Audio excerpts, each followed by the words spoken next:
Ô, Nick, sabe o que eu estava pensando quando eu estava pensando nessa entrevista? Que a gente faz um podcast, querendo ou não, a gente fala sobre tudo. E Sim. os podcasts, assim, muitos, aí a gente vai falando o que acha, e o que. Às vezes não tem tempo de. Às vezes até tem boa fé, mas. Aí vem uma, por exemplo, vem uma pessoa, um divulgador, aí vem outra pessoa e vai falando o que acha. De repente a gente vai passando, sem querer mesmo, coisa errada.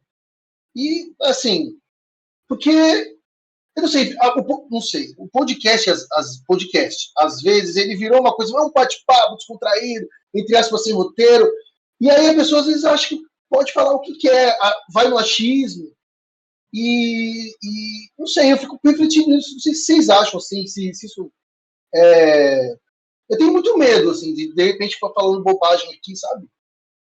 Só no achismo.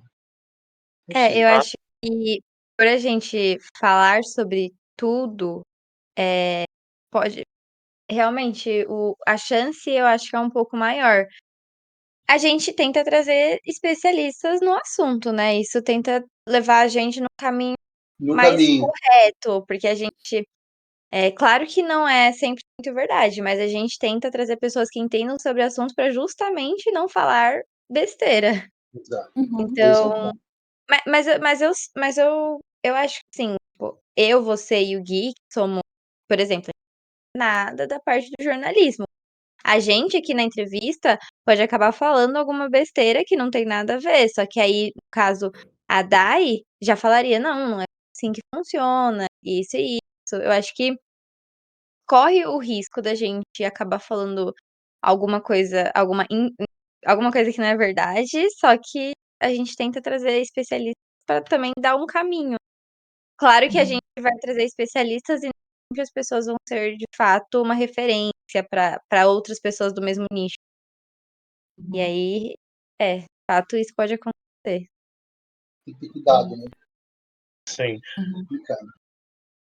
Tanto que, por mais que a gente fale sobre tudo, assim, eu acho que é até bom a gente falar sobre tudo, que a gente até aprende. Por mais que a gente não tenha domínio, só pelo fato da gente estar conversando com um especialista e tudo mais, a gente já vai aprendendo sobre isso e pode acabar trazendo em outras. Aí acaba pesquisando para saber se é aquilo mesmo, indo mais a fundo, né? Como a divulgação deve ser feita mesmo. Tipo, se você quer, você viu algo e você quer ter certeza, você tem que pesquisar sobre o assunto. Você não pode, tipo, escutar apenas e, tipo, o que aquela pessoa decretou foi lei. O que a pessoa falou é aquilo mesmo e não tem nada de incorreto nisso. E não correr atrás. Que esse é o erro, né? Por conta das fake news. Eu acho, assim, que depende muito da abordagem, né, que a gente pode fazer. O fato de você ter essa preocupação, Cadu, já é um ponto positivo.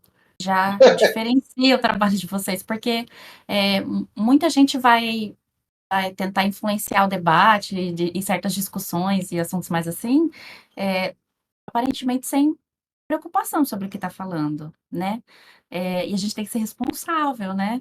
Quando a gente vai influenciar ou fazer divulgação, fazer jornalismo, enfim. Então, vocês acabam entrando um pouco nesse dilema do jornalista, porque, de fato, a gente procura outros especialistas, né, para tentarem dar suporte para o material, mas a gente também tem que ficar esperto. O próprio jornalista tem que ficar, e o jornalista cai nessa armadilha, tá? Cai, Não é só o né? divulgador. O jornalista cai demais também. Porque o jornalista ele sofre um monte de coisa, ó. A formação, a falta de recurso, sabe? A falta de emprego mesmo, o modo como o jornalista trabalha. Então, o jornalista trabalha muito, ganha pouco, tem pouco suporte, vai cobrir ciência.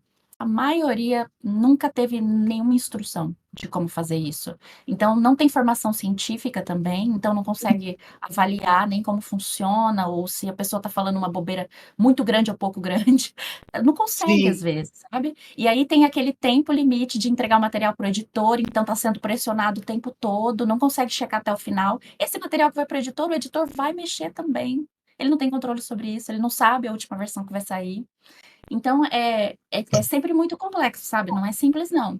E se a gente pensar assim, na questão da colaboração, do especialista, eu acho que vocês têm toda a razão. Vocês estão trazendo pessoas porque vocês estão curiosos e interessados em saber mais sobre a trajetória, né, como vocês falaram, e também sobre a especialidade, né, um pouco da pessoa. Então, esse olhar curioso, eu acho que ele é muito valioso para a divulgação científica. É isso que a gente tem que ter quando a gente vai fazer Sim. divulgação, sabe? Não é a gente querer chegar lá e falar assim, não, é porque é assim, com um monte de falas categóricas sobre aquelas coisas que a gente não sabe, né?